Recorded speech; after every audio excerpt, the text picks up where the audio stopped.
Anne Frank was a teenage girl during the Holocaust who went into hiding with her family for 2 years. While most know of the Holocaust and the Jewish people whom either perished or managed to escape, few know what day-to-day life was like for those in hiding. Anne Frank gives a vivid teenager's perspective of what it meant to be a Jewish girl hiding for her life. The diary details the goings-on of Anne's family as well as the Van Don family that joined them in hiding, and the kind people who did their very best to save the Frank family from persecution and death. Anne Frank was an intense young woman. Though the diary begins on her 13th birthday, she was worldly and immature all at once. She had a magnificent vocabulary and basic knowledge of a great many topics, but her lack of real-world and practical experience in most of the matters she spoke of hints to her emotional immaturity. While highly intelligent and quite witty, Anne was also vain and quite egocentric, especially in the early stages of her entries. She starts her diary by describing all of her classmates. Rarely was she complimentary, unless speaking of herself, and she pared her student population down by their looks and intelligence. Minus Petal, whom she had a crush on, and a few admiring boys, Anne didn't have much positive to say about anyone she attended school with. At the end of her diary, she came to greatly regret how she spoke of and treated a girl named Hanley. She had vivid dreams of Hanley being starved and hollowed-eyed in a Jewish concentration camp. A bright young girl, Anne was eager to learn nearly every topic placed before her. She spoke fluent German and Dutch and was learning English, as well as some sparse Latin in her time hiding. She had a great many interests: Greek mythology, pop culture, the Bible, American and British novels, and the genealogy of royal families. While in hiding, she was determined to continue her studies so that when the war was over and they were liberated, she could go back to school at the stage that she was supposed to have been. She studied arithmetic, specifically algebra and geometry, history, writing, reading, and took many correspondence courses in those topics. At the beginning of her diary, Anne was quite egocentric and conceited. It was all about her and her thoughts and feelings, and what a victim she was to the razor-sharp tongues of the people she was forced to hide with. As the years advanced, however, she became a more diplomatic person and described the personalities and day-to-day life of the hidden people with a greater sense of objectivity and compassion. Anne detailed quarrels, and, at first, she was always the injured party through little to no fault of her own. By the end, if she were party to a quarrel, she would clearly detail her part in the fricassee and sought to be better and fix her errors. When it came to her family, Anne held her father, Otto, in high esteem while she basically detested her mother, Edith. Her sister, Margaret, was a person that she mostly looked up to and respected but had very little in common with and mostly ignored. Her thoughts on the family they were forced to hide with varied wildly from day to day and went from confrontation to celebration. In some instances, she completely capitulated from her impressions of her comrades at the beginning and her opinions of the same people at the end of her life. From a barely 13-year-old immature girl who thought only of herself and her own needs, to a young woman of 15 who was bravely ready for the war to end either with her living or die, and detailed at least 5 days from every month of the 2 years that she was in hiding with 7 other people. Anne's life was pretty standard. She was even being courted by a boy she called hello when it suddenly came time to hide away. Margaret returns home one day and tells Anne that the SS has put a call out for their father, when, in truth, they had put in a call for Margaret. At this time, they have no choice but to go into hiding or be herded off to a concentration camp. The actual act of going into hiding was one that the Frank family had been preparing for quite some time. Furniture, staple goods, canned goods, photos, and other documents had been secretly transferred out of the Frank household into the offices where Otto Frank worked. His business partner, Van Don, was also secreting away his family's belongings there, in case they too needed to go into hiding. They had set the date as July 16th for when they would go into hiding regardless, but since SS started harassing them, it happened a bit sooner. On the day that the Frank family left, they were wearing many layers of clothing, trying to take as much clothing with them as possible, without hauling a suitcase around and letting everyone know that they were leaving. Anne complains about the heat of the number of clothes on her body and wonders how she didn't faint from the heat while walking to the annex. It took Anne and her father nearly 3 days to make the rooms habitable. During that time, Mrs. Frank and Margaret were too distraught to help. Even though their day-to-day life didn't change very much in the hidden annex, the alliances and dynamics between its members did change quite frequently. The Van Dons were constantly fighting with each other. When they weren't fighting with each other, they were fighting with the Franks. Often, Mrs. Van Don felt that the parenting style of the Franks was too modern. Mr. Dussel eventually joins the group. At first, he gets along well with everybody, but the honeymoon quickly wore off, and he had conflicts with everybody on a regular basis because of his very particular ways. Mrs. Van Don probably got along the least with everyone. She was always in a dispute with either Mrs. Frank, Anne, or her husband. Mr. Van Don really only argued with his wife, except when the group spoke of politics. His position was often different from Mr. Frank's, and honestly conflicted with everyone, just like most teenagers. She had a problem with Mrs. Van Don one minute, Margot or her mother the next minute, and she was constantly at war with Mr. Dussel. The only person she didn't conflict with was Peter. The only time that everyone got along was on birthdays. Birthdays were very much celebrated in the hidden annex. People would pool their resources or save up their allotments of sugar or coffee or yogurt so that way they could make sure whoever's birthday was coming up was special and validated. The holidays were also a time when the family would come together as a group and make sure that everyone received a gift and entertainment.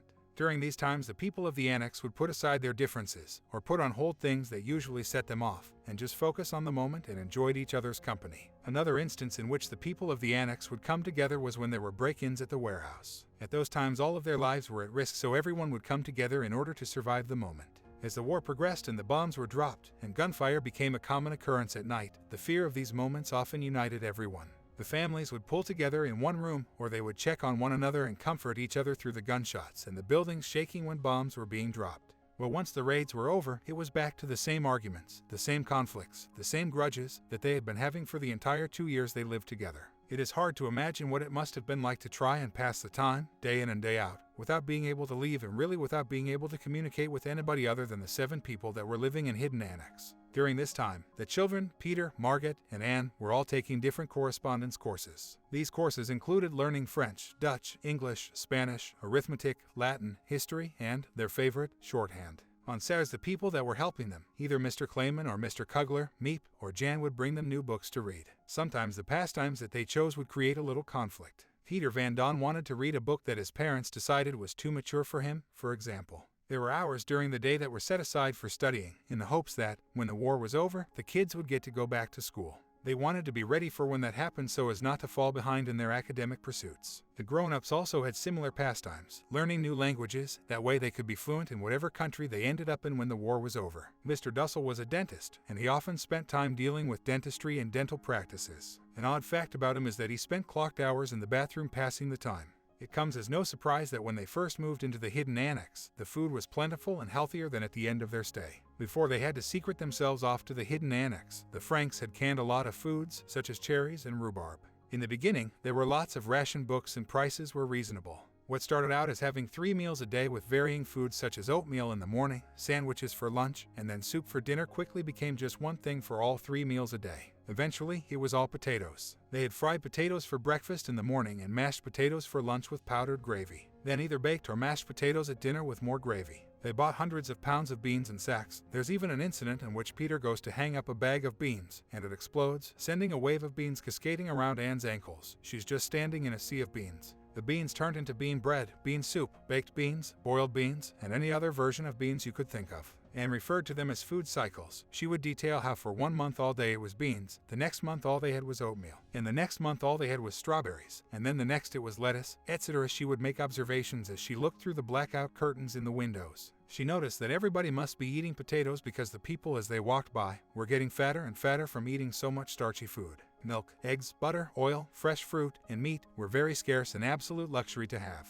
Anne writes, at one point, of getting to have a slice of liverwurst on bean bread and was absolutely thrilled. Yogurt was considered a real treat, as well, and was given to the women and the children on holidays and birthdays. Food became one of the greater sources of conflict the families had as Mrs. Van Don would hoard her fats in her butter, rather than sharing and dividing them among the people who in the annex. Though Anne wrote the diary from her perspective, she had a talent for sketching the people she lived with in resounding detail. Oddly enough, she didn't comment much on their physical characteristics. There is no lengthy description of each person's builds or coloring. This speaks to the odd worldliness that Anne possessed. Rather than picture the people she lived with via her describing their attributes, you picture the people living in the Hidden Annex by their personality traits. When Mr. and Mrs. Van Don, as well as their son Peter, come to live in the annex with Anne and her parents and her sister, she makes sketches of them. Mr. Van Don is a modest and retiring person who smokes a great deal and has a very loud wife. He is either indifferent to his wife's outlandish behavior or highly provoked by it. Mr. and Mrs. Van Don had arguments on a near-daily basis, always resolving them with a great deal of public affection and embarrassing pet names. Mrs. Van Don is described by Anne as being very flirtatious, easily rattled by comments, very argumentative, highly opinionated, and overall just a disagreeable person for the majority of the time. Their son, Peter, is largely unknown for the first year. Anne described him as being an emotional and lazy teenage boy who spent all day in bed. By the second year, she developed a friendship and infatuation with Peter, receiving her first and only kiss from him. Mr. and Mrs. Frank and Margaret Frank are Anne's family. Mr. Frank is clearly the favorite parent and speaks about him in high regard. She constantly sought her father's attention and approval, her biggest complaint being that she felt that he loved her just because she was his daughter, not because she was a person. And father was someone whose means escaping reality was burying himself in books. He often avoided getting into direct conflict with people. When conflict arose, he was the one who would think the most before he spoke, and truly tried to be diplomatic in the conflicts that would occur in the hidden annex. Anne and her mother had a very tense relationship. They never really got along and quarreled frequently. Through Anne's descriptions, it seemed as though Mrs. Frank was very sarcastic and flippant with her daughter, more of a friend rather than a mother. Mrs. Frank clearly got along better with her older, more docile daughter, Margot. Margot is a well-behaved teenage girl who is quiet and retiring. Margot does her studies on a lot of different topics, such as French, Latin, English, mathematics, and the Bible. She doesn't speak to anyone frequently enough for people to have a strong opinion about her, other than the fact that she is a well-behaved daughter who gets along much better with Mrs. Frank than Anne does. The Franks and the Van Dons are helped by several people. There is Mr. Kugler, Mr. Kleinman, Bep, Jan, Miep, and Mr. Hoven, the warehouseman who delivers potatoes. Both Mr. Kugler and Mr. Kleinman suffer from extreme physical ailments. Mr. Kugler has a stomach bleed kept him from working.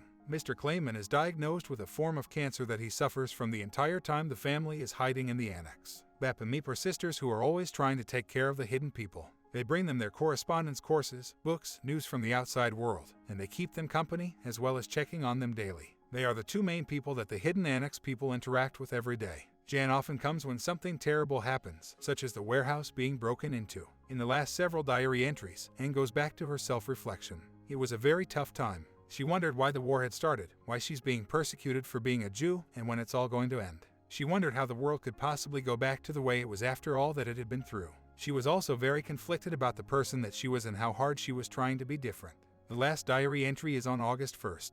In it, she is very self-focused on how she would like to be herself if she wasn't stuck with so many people all the time. Someone goes to the Gestapo and tells them about the hidden family in the annex. It is unclear who. On August 4, 1944, the SS showed up and took the Franks, Van Dons, Mr. Dussel, Mr. Kleinman, and Mr. Kugler. Kugler escaped prison, and Mr. Kleinman was deemed too ill to serve a prison sentence. Peter had been forced to take part in one of the infamous death marches from Auschwitz. He died in an Austrian camp 3 days before the camp was liberated. His father was gassed to death in a concentration camp in December 1944. His mother also died in a camp, though the date and location are unknown. Mrs. Frank died of starvation and exhaustion in Auschwitz-Birkenau in January of 1945. Margot and Anne died days apart of typhus in the Bergen-Belsen concentration camp in the spring of 1945, 1 month before the camp's liberation by British troops. Otto Frank was the only one to survive the concentration camps. He moved to Switzerland and eventually got remarried to a woman who had lost her entire family to the concentration camps. Until his dying day, he promoted his daughter's diary, fulfilling her dream, "I don't want to live in vain like most people.